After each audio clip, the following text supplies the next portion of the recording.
Hello learner. तो आज हम लोग हमारे अतीत जो क्लास सिक्स के एनसीईआरटी बेस्ड हिस्ट्री को हम लोग स्टडी करने वाले हैं, जो आपको बीपीएससी, यूपीएससी, एसएससी, रेलवे या बीपीएससी टीचर या सीटेट या अदर एग्जामिनेशन में आपको मदद कर सकता है। आप सिर्फ इसे गौर से सुने। मैंने हैंड रिटन एक नोट्स तैयार किया है, यानी अध्याय बेस पे जितना भी लेसन्स इसमें होगा उस बेसिस पे मैंने नोट्स तैयार किया और मैं इसका वीडियो आपके सामने प्रस्तुत करूँगा।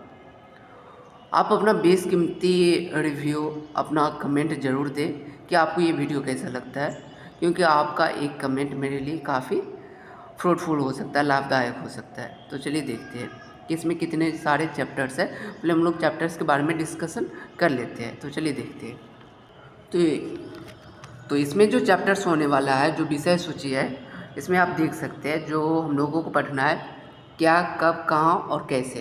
ये फर्स्ट मेरा चैप्टर हो गया। सेकंड जो चैप्टर आने वाला है, आरंभिक मानव की खोज में, और ये इस ढंग से लगभग हम लोगों को 12 पढ़ना पड़ेगा, 12 चैप्टर्स है, ठीक है। तो सबसे पहले हम लोग एक को पढ़ेंगे, इसके बाद सेकंड को पढ़ेंगे, थर्ड, ऐसे लगभग हम लोग हर रोज़ एक एक करके पढ़ेंगे। तो आज जो हम लोग पढ़ने वाले हैं, क्या, कब, कहाँ और कैसे। तो चलिए नोट्स देखते हैं कि जो मैंने मेन पॉइंट था उसको मेंशन किया है, जो आपको एग्जामिनेशन में पूछा जा सकता है। तो चलिए देखते हैं। यदि कहीं इशू होगा तो आप कमेंट में ज़रूर मेंशन कीजिए कि कहाँ इशू है। तो चलिए देखते हैं। तो बताता है कि उत्तर पश्चिम की सुलेमान, आपको कुछ पॉइंट्स याद रखना है, जैसे हो गया सुलेमान और किरथर। पहाड़ियों का पता लगाओ। तो इसी क्षेत्र में कुछ ऐसे स्थान हैं जहाँ लगभग 8000 वर्ष पूर्व स्त्री पुरुषों ने सबसे पहले गेहूँ, ठीक है, तथा जय फसलों को उपजाना आरंभ किया था। तो ये जो सुलेमान और किरथर के जो पहाड़ी इलाका है, इसी क्षेत्र में बहुत साल पहले 8000 वर्ष पूर्व स्त्री पुरुषों ने सबसे पहले गेहूँ और जय का जो फसल है उगाना प्रारंभ किया था, शुरू किया था। ये 8000 पहले की बात है। तो आपसे ये पूछा जा सकता है कि सबसे पहले हम किस क्षेत्र में गेहूँ और जय की फसल को उपजाना आरंभ किया था, जो हमारे पूर्वज रहे होंगे। तो जो है सुलेमान और किरथर होगा, ठीक है। आपको दो याद रखना है। नेक्स्ट हम लोग देखते हैं वे लोग क्या करते थे। तो ये लोग करते थे भेड़ पालन करते थे, बकरी पालन करते थे, गाय बैल और जैसे पशु को पालते थे, ठीक है। और ये गांव में रहते थे। तो आपको ये याद रखना है कि ये लोग कहीं ऐसा नहीं था कि एक ग्रुप में रहता था, ठीक है। वो लोग घूमता था एक जगह से दूसरे जगह, ऐसा नहीं था। वो लोग गांव बसाए, इसके बाद पशु को पालन करना शुरू किया और उसका यूज करना शुरू किया, ठीक है। जैसे भेड़, बकरी, गाय, बैल।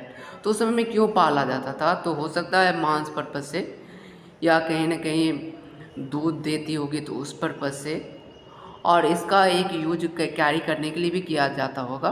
तो बहुत सारे पर्पज़ से ये लोग यूज किया करता होगा, भेड़, बकरी, गाय, बैल, भैंस आदि को। नेक्स्ट हम लोग देखते हैं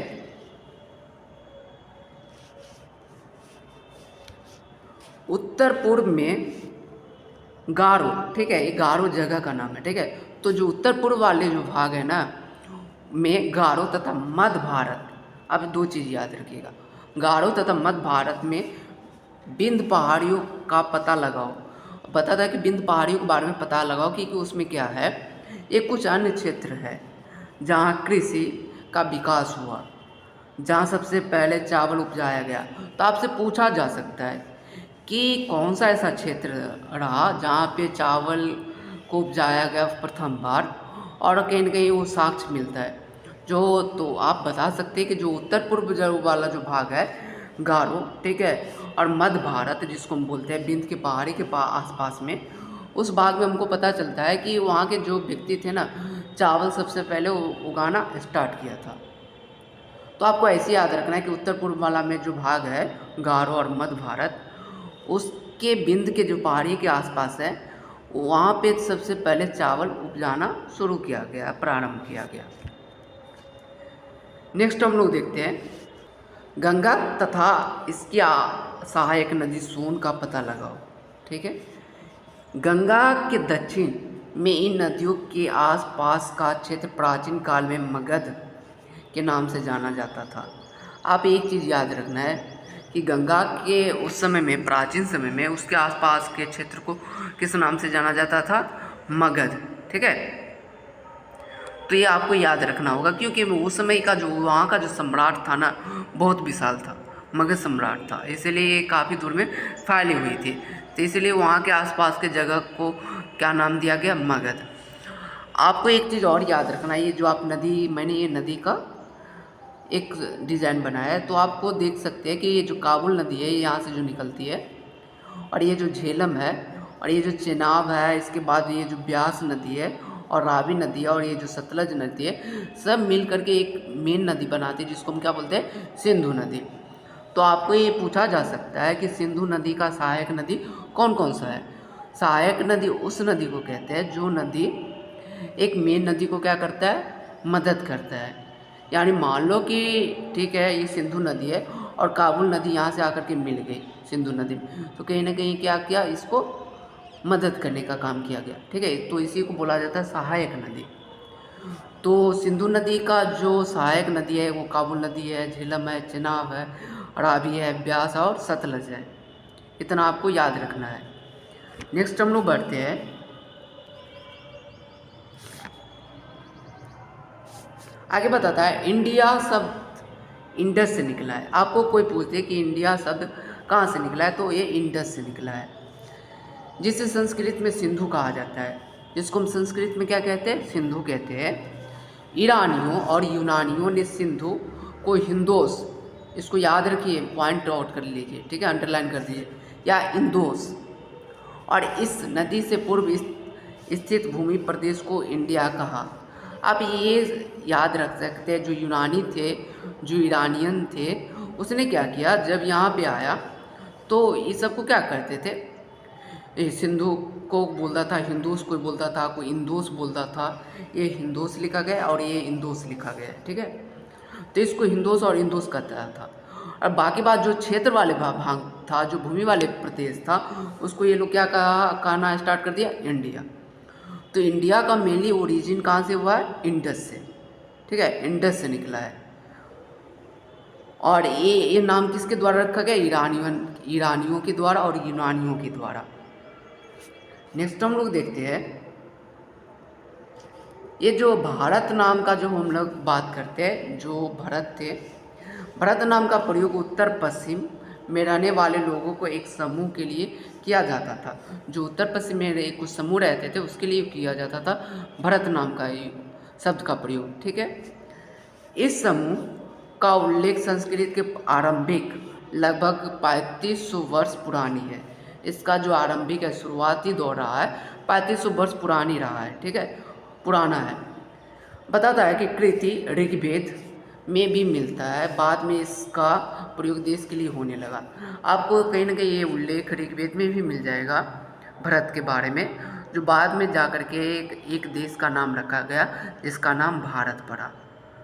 तो आप ये बता सकते हैं कि भारत नाम का जो शब्द का जो ओरिजिन है कहीं ना कहीं बहुत पुराना है, 3500 वर्ष पुरानी है, और एक समूह के लिए जो उत्तर पश्चिम में जो लोग रहते थे उसके लिए यूज किया जाता था।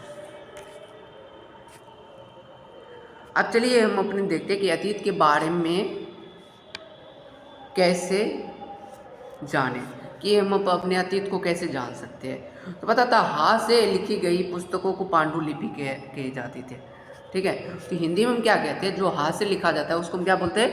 पांडुलिपि। आपको याद रखना है, जो हम हाथ से लिखते हैं उसको हम क्या बोलते हैं? पांडुलिपि। अंग्रेजी में जिसे हम मैन्यूस्क्रिप्ट कहते हैं, हिंदी में तो बोलते हैं पांडुलिपि, और इंग्लिश में क्या बोलते हैं? Manuscript, okay.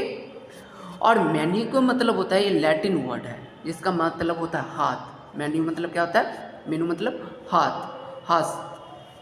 प्रायः यह ताड़पत्रों, पहले ताड़पत्र पे लिखा जाता था, या हिमालय के क्षेत्र में उगाने वाले वुर्ज, ठीक है, वुर्ज, ये जो वुर्ज नामक पेड़ है उसके छाल पे लिखा जाता था। तो आपसे पूछा जा सकता है कि ये जो पांडुलिपि है या मैन्यूस्क्रिप्ट है किस पे लिखा जाता था? तो ये ताड़पत्रों पे लिखा जाता था या वुर्ज पे लिखा जाता था? आई होप कि आपको इतना समझ में आया होगा। कहीं दिक्कत है तो कमेंट में ज़रूर मेंशन कीजिए। अब अभिलेख क्या होता है, अभिलेख के बारे में हम देखते हैं। तो अभिलेख वो ऐसा चीज़ होता है जो पत्थर तथा धातु जैसे वस्तु चीज़ों पे क्या किया जाता है, लिखा जाता है। जैसे आप देखे होंगे बहुत सारे मॉन्यूमेंट घूमने गए होंगे धरोहर पे, जैसे सांस्कृतिक विरासत है वहाँ पे घूमने गए होंगे, तो आपको एक पत्थर पे या कोई ताम्रपत्र पे कोई धातु पे लिखा हुआ स्क्रिप्ट मिल गया होगा। किसी राजा का इंस्ट्रक्शन हो सकता है, कुछ रूल्स हो सकता है, कुछ रेगुलेशन हो सकता है, कुछ राजा के बारे में हो सकता है, या कुछ उस समय के अच्छी चीज़ के बारे में, प्रशंसा के बारे में हो सकता है, कुछ भी हो सकता है। तो उसको हम लोग बोलते हैं अभिलेख। तो चाहे पत्थर पे लिखा जा सकता है या कोई धातु के चीज़ों पे लिखा जा सकता है। नेक्स्ट हम लोग देखते हैं लिपियाँ क्या होती है। तो कहा जाता है कि लिपियाँ अक्षरों अथवा संकेतों से बनी होती है। जब जैसे हम देखते हैं ना कि हिंदी में जो लिखा गया है, जो अक्षर है, जो संकेत है, उसको हम क्या बोलते हैं, देवनागरी ना। तो इस ढंग से जो उस समय में यूज किया जाता था, जो अक्षरों या संकेतों में लिखा गया शब्द होता था या कुछ भी चीज़ होता था, उसको हम क्या बोलते हैं, लिपियाँ बोलते हैं, लिपि बोलते हैं। ठीक है। अतीत में बनी और प्रयोग में लाई जाने वाली वस्तुओं को अध्ययन करने वाला व्यक्ति पुरातात्विकविद कहलाता है। अब देखो पुरातात्विक विद किससे कहते हैं, मतलब एक तरह से आप ये बोल सकते हैं कि इतिहास को जानने वाला कौन है भाई। तो जो पुरानी अतीत से बनी या प्रयोग में लाई गई, जो अतीत में बना यानी इतिहास में बना और उसको लाया गया और उसके बारे में जो अध्ययन किया कि ये कैसा था, कैसे बना, ठीक है, इसका कैसे क्या ओरिजिन रहा होगा और इसका भी क्या वैल्यू है, उसके बारे में पता करना कहीं ना कहीं ये किसका काम है, पुरातात्विकविद का। ठीक है, इसके बारे में स्टडी करता है। नेक्स्ट हम लोग देखते हैं कुछ इम्पोर्टेंट चीज़ को। इसमें आता है कि अंग्रेजी में जब हम BC लिखते हैं तो इसका मतलब होता है बिफोर क्राइस्ट। जब आप देखे होंगे कि 673 BC लाइक दिस ऐसे लिखा जाता है, तो आपको पता चलता है, मान लो कि 673 BC ऐसे लिखा रहता है, तो आपको पता चल जाता है कि कहीं ना कहीं BC का मतलब क्या होता है, बिफोर क्राइस्ट, यानी क्राइस्ट के जन्म से पहले। और हिंदी में इसको हम लिखते हैं ईस्वी सन। ठीक है, जिसका मतलब होता है ईसा के पूर्व, यानी ईसा मसीह के जन्म से पूर्व, पहले। नेक्स्ट हम लोग देखते हैं एडी का मतलब क्या होता है, तो एडी का मतलब होता है एनो डोमिनी। ठीक है, जो हिंदी में लिखा जाता है, इसका मतलब होता है ईसा मसीह के जन्म के वर्ष से, यानी जब ईसा मसीह का जन्म हुआ उसके वर्ष से आगे की तरफ एडी। ठीक है, नेक्स्ट हम लोग देखते हैं क्या पाते हैं इसमें, तो हम पाते हैं सी मतलब होता है कॉमन एरा। जहाँ पे कोई नंबर लिखा होगा वहाँ पे C लिखा हो तो आप उसको क्या समझेंगे, कॉमन एरा। और कहीं पे BCE लिखा रहता है तो उसका मतलब क्या होता है, बिफोर कॉमन एरा।